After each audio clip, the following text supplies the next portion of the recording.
Арма, тарихы терең қазал елі. Біз жаңалықтар легін бастаймыз, эфир тізгінінде мен Зарина Оңалқызы.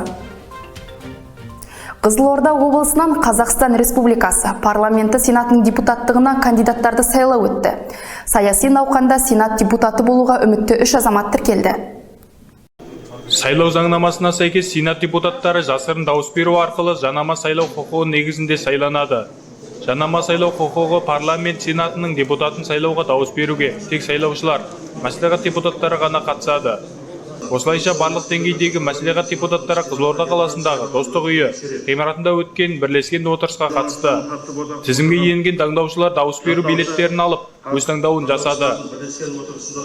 Енді әрбір сайланған азамат елдің ішіне осы мен көп жылдардан бері сенат барлық сайлауларға қатысып келе жатырмын. Өзіміздің сенім білдірген адамдарымыз сенім деңгейіне шығып келе жатыр деп айта аламын толыққанды. Өз деңгейінде көтеріліп келе жатыр. Енді заң шығару негізгі орган сол сенатқа байланысты. Қазіргі соңғы заңдылықтарға сәйкес мәжілістен қарап сенатта бекітілген болды. Сондықтан мына мәселелердің барлығы түбегейлі біздің елдің тағдыры ертеңгі күнгі осы сенім білдірген адамымыз шешеді деген ойдамын. Бірақ біз қай уақытта болмасын осы парламент мәжілісі болсын, сенат мәжілісінің депутаттарына ұсынылған нәрселеріміздің, тірліктеріміздің барлығы ел үшін соның бір шамасы көтеріліп келе жатыр деп айта аламын. Мысалы біз кезінде елдің ішіндегі ең бірінші мәселе осы экологиялық апат аймағы мәселесі қозғалған уақытта сол кездердегі сенатта және парламент мәжілісінде депутат болған ағаларымыз бір жарым марқұм болып кетті, иманы салауат болып, Ұзақбай Қараманов ағаларымыз осы елдің экологиялық мәселесін түбегейлі көтеріп, осыны бүгінгі таңда Арал, Қазалы аудандарындағы экологиялық мәселеге бюджеттен арнайы қаржы бөлініп отыр. Осы сол кісілердің атқарып кеткен жұмысына жалғас деп білемін. Негізі сенат депутаттарының міндеті елдің мәселелерін мінберде көтеріп, оның шешілуіне атсалысу. Енді осы қазіргі таңда үміткерлердің бәріне сәттілік тілей отырып, халықтың басым даусына ие болған сенат депутатына мінберде сәттілік тілейміз. Елдің мәселесін, халықтың мәселесін жоғарыда көтеріп, оның шешілу жолына атсалысады деген сеніміміз мол деп айтқым келеді. Айта кетейік, бүгінгі күні өңірдегі 152 мәслихат депутаты дауыс беруге құқылы. Алайда 147 халық қалаулысы таңдау жасады. Сенатор болып Наурызбай Сейтқалиұлы Байқадамов 116 дауыспен сайланды. Еске салайық, сайлау процесін аккредиттеуден өткен облыстағы 16 қоғамдық бірлестік бақылай алды. Сүйеніш Каренов, Ерғанат Асаутаев, Шәкәрім Жұмағұл, Серік ТВ телеарнасы. Аудандық жастар ресурстық орталығы коммуналдық мемлекеттік мекемесінің ғимаратында жұмыссыздар мен жұмыссыз жастарды жұмысқа орналасуға жәрдемдесу бойынша бос жұмыс орындары жәрмеңкесі өтті. Әйтеке кенттік жастар ресурстық орталығы коммуналдық мемлекеттік мекемесінде Қазалы ауданы бойынша Мансап орталығының ұйымдастыруымен жұмыссыздықты алдын алу мақсатында бос жұмыс орындары жәрмеңкесі өткізілді. Бұл жәрмеңкеге 10-ға жуық мекеме қатысып, өздерінің бос жұмыс орындарын ұсынған болатын. Сондай-ақ бұл жәрмеңкеден бөлек 25-ге жуық мекеме және жеке кәсіпкерлер тарапынан 131 бос жұмыс орындары ұсынылған. Іс-шара басталар сәтте аудан әкімінің орынбасары Дәурен Тілеумбетов арнайы келіп, бос жұмыс орындары туралы және жұмыс іздеушілер тарапынан қойылған сауалдарға жауап берді. Қазір біздің жұмыспен қамту орталығында 2000-нан астам өздеріңіз сияқты азаматтар кезекте тұр. Сол енді біз осы жұмыссыздықтың алдын алу мақсатында аудандағы мекеме кәсіпорындармен жеке кәсіпкерлермен келіссөздер жүргізіп, ай сайын осы бос жұмыс орындары жәрмеңкесін өткіземіз. Енді өздеріңіз қалаған, таңдаған жұмыс орындарына барады деп есептеймін. Әрине барлық адамға мемлекеттік мекемеден жұмыс табылмайды. Сондықтан мен енді осы керекті жұмыс орнына барып, өздеріңіздің бала-шағаларыңыздың қамы үшін таңдап, соның қажетті жұмысты соған баруға шақырамын. Іс-шара барысында өтіп жатқан жұмыс жәрмеңкесінде өз мамандығы бойынша конкурсқа қатысып, жолдама алған жандар да болды. Солардың бірі жас маман Қуандық Әсет Ерланұлы. 2021-дің Байышев университетіне қаржы мамандығына түсіп, 2023 жылдың май айында бітірдім. Және де Қазалы ауданында өтіп жатқан жұмыстық жәрмеңкесінде өзімнің мамандығыма сай кент әкімшілігіне қаржы мамандығына жолдама алдым жас маман ретінде. Осындай бағдарламаны ұйымдастырып отырған мемлекетке алғысым айтамын. Қазіргі таңда жұмыс іздеушілер үшін барлық жағдай жасалуда. Осындай бос жұмыс орындарын әлеуметтік желілер арқылы немесе еңбек KZ қосымшасына кіріп, қалаған жұмыс орныңызды таңдай аласыз. Сүйеніш Каренов, Ерғанат Асаутаев, Шәкәрім Жұмағұл, Серік ТВ телеарнасы. Қазалы қаласындағы Қалжан Нұрмаханов атындағы номері 95-ші орта мектепте өрт тактикалық және профилактикалық оқу-жаттығулары ұйымдастырылды. Жаттығу шарасына жергілікті атқарушы органдарының өкілдерінің және өзара іс-қимыл алгоритмдері бойынша жұмылдырылатын арнайы және шұғыл қызметтерді қатыстыра отырып, өрт тактикалары іске асырылды. Сценарий бойынша бірінші ауысымдағы өрт сөндіру жедел штабы құрылған сәттен бастап мектептегі 122 оқушы эвакуацияланған.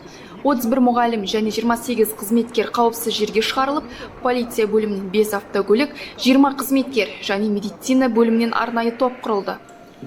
Жиын барысында өрт сөндіру қызметінің қызметтік үлгідегі киімдері таныстырылып, оқушылар мен ұстаздарды қызықтыра түсті. Бұл оқу-жаттығуларын өткізудегі негізгі мақсаты мектептің персоналды қызметкерлері және оқушыларына оқыс оқиға болған жағдайда атқаратын іс-әрекеті әрі оқып, үйрету болып табылмақ. Қызылорда облысы төтенше жағдайлар департаментінің бекітілген жұмыс жоспарына сәйкес Қазалы ауданында нөмірі 95-ші Қалжан Нұрмаханов атындағы орта мектепте бүгінгі күні өрт тактикалық жаттығу жоспарланған. Қазіргі таңда өрт тактикалық жаттығу жүргізілуде. Оқу жаттығуға барлығы 14 техника, 38 қызметкер қатыстырылды. Қазіргі таңда негізгі өрт тактикалық жаттығудың мақсаты мектептің персоналды қызметкерлері оқушыларына орын алған төтенше жағдайлардың алдын алу және бола қалған жағдайда атқаратын іс-әрекеттері туралы оқып үйрету болып табылады. Оқу-жаттығу барысында әр орган өкілдерінің басты қызметкерлерінен баянат тапсырылды. Өрт тактикалық шарасына 14 техника, 38 қызметкер қатыстырылған. Осы орайда қауіпсіздік шараларын сақтауды және оқыс оқиғалардан абай болуға шақырамыз. Зарина Оңалқызы, Ерғанат Асаутаев, Шәкәрім Жұмағұл, Серік ТВ телеарнасы. Айтекебе кентінің номері 276 мектебінде ұлттық педагогика, мұғалімнің кәсіби дамуының темірқазығы мектеп жобасы аясында Абай, толық адам және мен атты аудандық семинар жүргізілді. Айтекебе кентінің номері 276 мектебінде ұлттық педагогика мұғалімінің кәсіби дамуының темірқазығы мектеп жобасы аясында Абай, толық адам және мен атты аудандық семинар өткізілді. Бұл жобаның мақсаты ұлы Абайдың ұлттық педагогикаға қосқан үлесін көрсету және рухани адамгершілік, патриоттық тәрбие берудің заманауи басымдықтарын талқылау. Ал жобаның негізгі міндеті ұлы ойшылдың әлемдік өркениеттегі рөлін көрсету, Абай мұрасының қазақ руханиятындағы құндылықтарын, оның шығармаларының жастарды тәрбиелеу мен ұлттық идеологияны қалыптастырудағы рөлін қарастыру болып табылмақ. Бұл іс-шараға Қазалы ауданы бойынша әр мектептің мұғалімдері мен басшылары қатысып, мектеп алаңында өткен Абай әлемі және мектептің зерттеу панорамаларымен таныс болды. Қазалы ауданы білім бөлімінің жылдық жоспарына сәйкес бір мектеп бір жоба аясындағы ұлттық педагогика мұғалімнің кәсіби дамуының темірқазығы мектеп жоба аясында Абай, толық адам және мен тақырыбындағы аудандық семинар 276 орта мектепте бүгінгі күні жүргізіліп жатыр. Яғни семинар барысында біздің Абай және толық адам және мен тақырыбындағы ашық сабақтар, шебер сыныптар және сонымен бірге Абай аллеясы, табиғат лирикасына жырлаған географиялық алаң ашылып, және сонымен бірге оқуақыштар мектеп аясында барлық Абай жолы романдары талқыланып, осы жерде біздің мектебімізде көрініс табуда. Асыл сөзді іздесең, Абайды оқы ерінбе, адамдықты көздесең, жаттап тоқы, көңілге демекші Сұлтанмахмұт Торайғыров.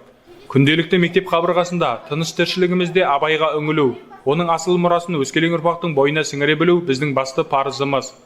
Ұлы мұраның асыл мұрасын сабақ барысында ұтымды пайдалана білген жыл мұғалімі кәсіби сайысында мектептің жобасы аясында жоба қорғауда ұстаздардың көрсеткен жұмыстарына назар салынды. Бүгінгі семинар практикум өте ерекше өтіп жатыр. Өзіме қатты ұнады. Алдағы уақытта осы мектептен алған тәжірибелерімді жұмыс орындарда қолдануға кеңес беремін.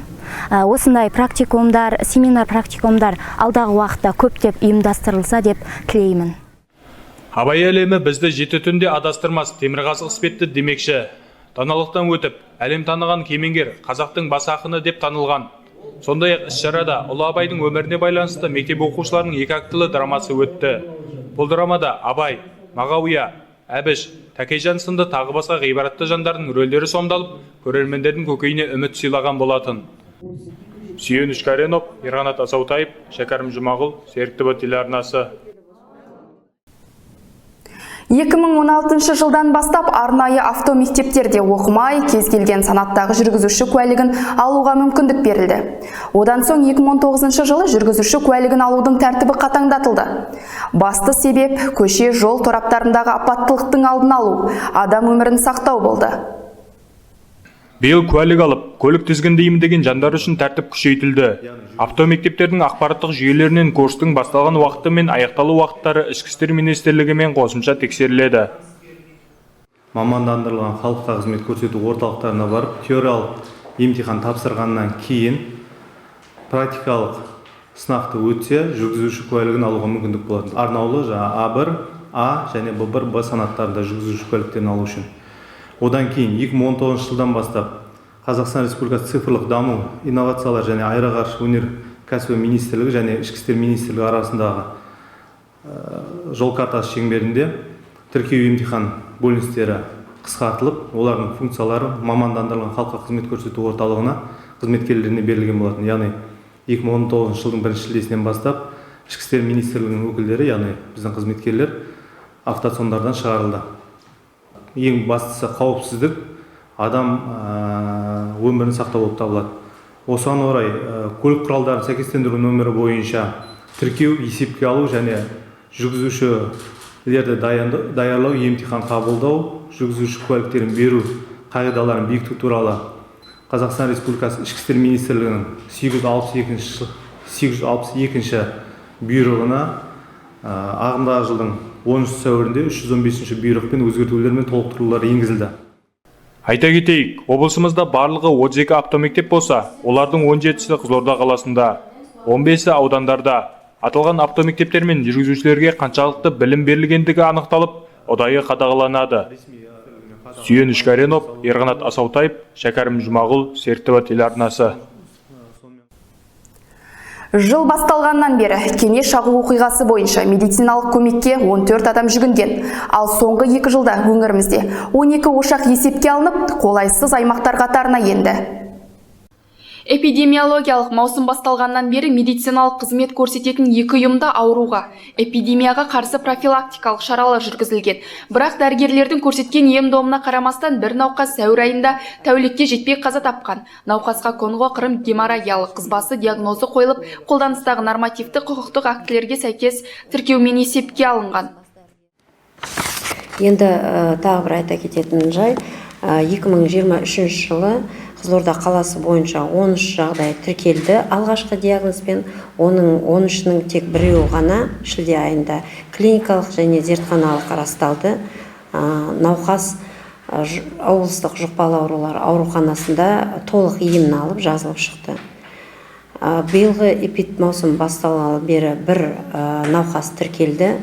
Ықтимал жағдаймен Шиелі ауданында тұрғыны осы Қызылорда қаласына келіп, осы яқтағы облыстық жұқпалы аурулар ауруханасына жатқызылған тұғын емін көрсетілді, алайда өлім жағдайымен аяқталды.